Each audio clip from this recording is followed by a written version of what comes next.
Picture this. It's late evening, the room is dim, a single lamp casts long shadows across the walls, and quiet conversations blend into soft background noise. Then you walk in. Not loudly, not trying to be seen. Your shoulders are relaxed, your breathing steady, your movements unhurried. You are not scanning the room for approval. You are not adjusting yourself to fit in. You are simply grounded, centered, present, and without saying a single word, she feels something different about you. There's a weight to your silence, a calmness in your posture, an energy that doesn't beg to be validated, and that alone separates you from most men. At first, it draws her in. Curiosity sparks. Her brain registers something unfamiliar. You're not chasing attention like the others. You're not overperforming confidence. You're not reacting to every subtle shift in her expression. Most men are easy to read. They text too fast. They over-explain. They panic when ignored. They lean forward when she pulls back. Their emotions are exposed and predictable. But you don't flinch. You don't rush to fill silence. You don't crumble under small tests. And that composure creates intrigue. But here's the uncomfortable truth, brother. The same power that attracts her can also unsettle her. Because when a man does not need validation, he becomes difficult to control. And control, whether anyone admits it or not, feels like security to the human nervous system. The brain is wired for predictability. Predictability lowers anxiety. When your reactions are not easily mapped, when your emotional state remains steady, regardless of external shifts, her brain struggles to calculate influence. She cannot immediately measure how much leverage she has, and that uncertainty activates something ancient. Every woman says she wants a powerful man, strong, confident, independent.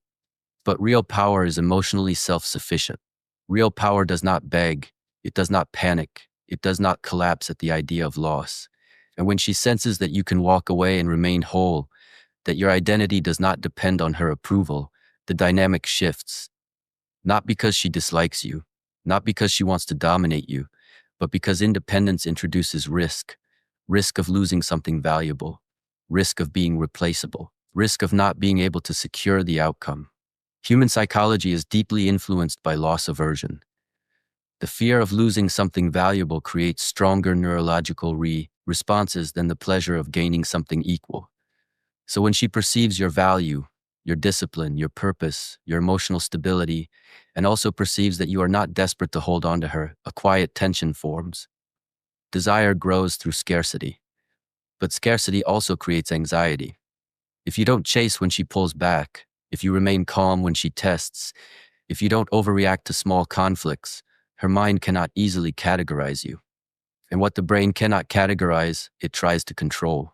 This is when subtle behaviors appear, a delayed reply to observe your reaction, a casual mention of another man to test your jealousy, a small disagreement to see if you lose composure. These are not always conscious strategies. Often they are subconscious emotional mechanisms. The nervous system searching for stability. Can this man be shaken? Can he be influenced? Can he be emotionally steered? If you react with insecurity, her anxiety may drop, but so does her respect. If you remain grounded, her attraction deepens, but so does the awareness that she cannot easily control the dynamic. Most men misunderstand this stage. They interpret tension as rejection. They respond by giving more reassurance, more emotional exposure, more proof of devotion. They shrink their boundaries to maintain comfort, and slowly, without realizing it, they trade strength for temporary peace. But biology does not reward weakness. Respect and attraction are closely tied to perceived resilience. When your emotional state depends entirely on her behavior, the polarity fades. Without polarity, desire weakens. This does not mean becoming cold or distant. Coldness triggers fear in a different way, the fear of abandonment. The balance is subtle. Power must be paired with warmth. Strength must be paired with empathy. You can remain emotionally present without becoming emotionally dependent. You can reassure without surrendering your center. The key is self-regulation. When you walk into emotional storms without letting them control you, you signal stability. Stability is attractive, but stability that does not rely on her validation is what creates both intrigue and tension. What women truly fear in a powerful man is not dominance. It is independence. Independence means you can survive without her. Independence means your happiness is not fragile. Independence means your world does not collapse if she withdraws. And that reality confronts the deepest human fear, losing something valuable that cannot be controlled. But here is the deeper truth. When power is grounded, calm, and consistent, it stops feeling like a threat. It becomes a foundation. So as we go deeper into this topic, understand this clearly. Your strength is not the problem. Your independence is not the problem. The tension exists because power represents choice. And a man who chooses rather than needs is far more powerful than a man who depends. When you carry your strength with quiet certainty, when you love without kneeling, when you remain steady without becoming cold, you create something rare, attraction built on respect, not fear. And once you understand that, you stop shrinking yourself to make others comfortable. You simply stand firm and let your presence speak before your words ever do. You walk into a room and there is no urgency in your body, no silent plea in your eyes asking to be seen. You are not performing masculinity. You are not exaggerating confidence. You are simply present. Your shoulders are loose, your breathing controlled, your movements deliberate. You don't scan the room searching for who approves of you. You don't adjust your personality to match whoever is in front of you. You are centered in yourself. And without fully understanding why, she feels it instantly. At first, it attracts her. There's something rare about a man who is not trying. Most men enter a room already negotiating their value. They laugh louder than necessary. They over-explain their achievements. They seek subtle validation in every interaction. But you don't. You speak slowly. You listen fully. You are comfortable in silence. That silence alone signals strength, because silence means you are not anxious, and anxiety is the scent of need. But here's where the story becomes uncomfortable, brother. The same grounded presence that sparks her curiosity also activates something deeper inside her nervous system. Because when you do not need her attention, you cannot be easily controlled by it. And control, whether anyone admits it or not, is a form of emotional security. Human attachment is not just romance, it is biology. The brain is hardwired for survival through bonding. Oxytocin bonds through closeness. Dopamine rewards unpredictability. Cortisol spikes when security feels uncertain. When you are powerful and emotionally self-sufficient, you disrupt the predictable cycle she is used to. You're not flooding her with reassurance. You're not chasing after distance. You are not panicking when she pulls back. Your nervous system remains regulated, and that regulation creates contrast. What she feels is a subtle loss of leverage, and leverage psychologically equals safety. You see, when a man is emotionally dependent, a woman can predict his reactions. She knows he will call if she ignores him. She knows he will apologize even when he is not wrong. She knows he will fight for her attention if she withholds it. That predictability lowers anxiety. But when you don't react on script, when you don't collapse under emotional pressure, her brain struggles to map the outcome. And the brain hates uncertainty more than it hates discomfort. This is when the testing begins. Not always consciously, not always maliciously, but instinctively. She might delay responding to your messages to see if your tone changes. She might mention another man casually to measure your jealousy response. She might create a small disagreement to observe whether you become defensive, angry, or needy. These moments are psychological probes. They are not about the surface issue. They are about stability. Can this man be shaken? Can he be destabilized? Can he be emotionally steered? If you react with insecurity, her anxiety lowers, but so does her attraction. Because insecurity signals lower perceived value. In evolutionary psychology, value is tied to strength, status, and emotional resilience. A man who cannot regulate himself under pressure signals fragility, and fragility does not feel safe in the long term. But if you remain calm, not cold but composed, something paradoxical happens. Her anxiety might rise temporarily because she cannot control the emotional direction. Yet her attraction deepens because your stability signals high internal value. This is the tension most relationships orbit around without ever naming it. What she truly fears in a powerful man is not aggression. It is independence. Independence means you are capable of walking away without psychological destruction. Independence means your identity is not fused with her approval. Independence means your happiness does not depend entirely on her mood. And that reality confronts a deep evolutionary instinct, the need to secure valuable resources before they disappear. A man with discipline, purpose, and emotional self-control signals scarcity.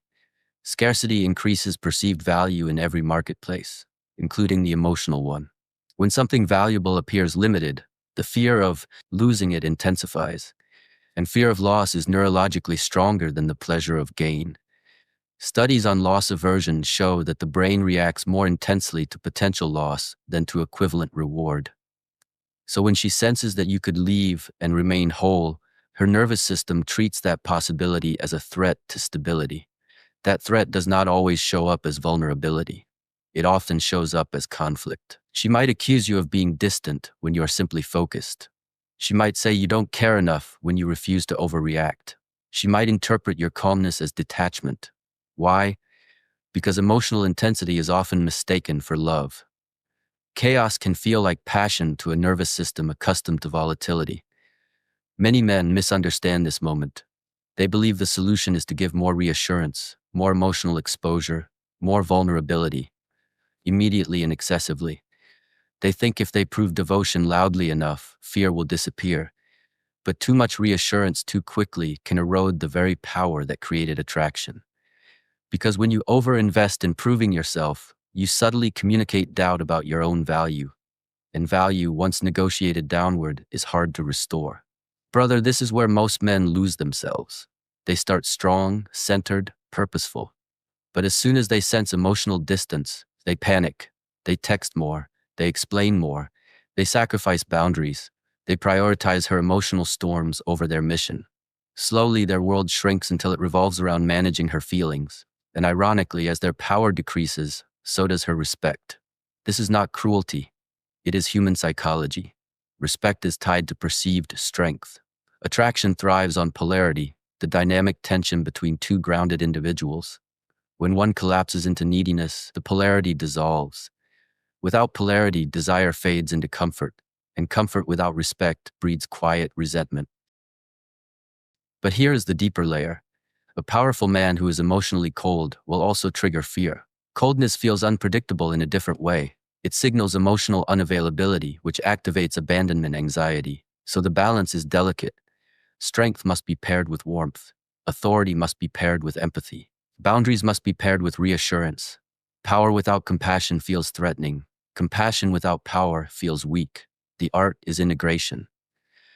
When you maintain your mission, your friendships, your discipline, while also steady affection, you create a different emotional environment. You are not dependent, but you are present. You are not reactive, but you are responsive. You do not chase, but you do not disappear. That consistency calms the nervous system. It tells her subconscious, this strength is stable. This power is protective, not volatile. And protection, not control, is what ultimately creates security. Remember this. The moment you fear losing her more than you fear losing your identity, the dynamic shifts. Your posture changes. Your voice carries uncertainty. Your decisions become influenced by avoiding her displeasure rather than honoring your principles. She will feel that shift long before you consciously notice it. Because humans are exquisitely sensitive to changes in emotional state. Power is not about dominance. It is about self-regulation. It's about walking into a storm without letting the storm enter you. It's about loving deeply without surrendering your center. When you embody that kind of grounded masculinity, fear gradually transforms into trust. What women truly fear in a powerful man is the possibility that he does not need them to survive. But what they ultimately respect is a man who chooses them without needing them. Choice is stronger than dependence. Choice says, I want you here. Dependence says, I cannot function without you. And the human psyche is far more moved by desire than by desperation. So stay centered. Build a life that does not collapse if one person leaves it. Develop emotional discipline so conflict does not hijack your nervous system. Offer reassurance from a place of abundance, not scarcity. Love fully, but never at the cost of your self-respect. Because when your power is grounded, calm, and consistent, it stops feeling like a threat. It becomes a foundation, and a foundation is not something she runs from. It is something she builds upon. Brother, listen carefully. Strength is not about control, dominance, or proving yourself to anyone. True power is quiet, grounded, and unwavering. It is the ability to walk through life without needing validation, to love without sacrificing your center, to choose without desperation. Women are drawn to this kind of strength, but they also fear it. Not because it is dangerous, but because it cannot be owned or manipulated. So carry your power with calm certainty. Stand firm in your values. Lead your life first, love second. When you do this, attraction will not be forced. It will flow naturally. Remember, your independence is your greatest magnet, and your emotional sovereignty is the foundation of every meaningful connection. Stay unshakable, brother, because a man who cannot be shaken is a man who cannot be replaced.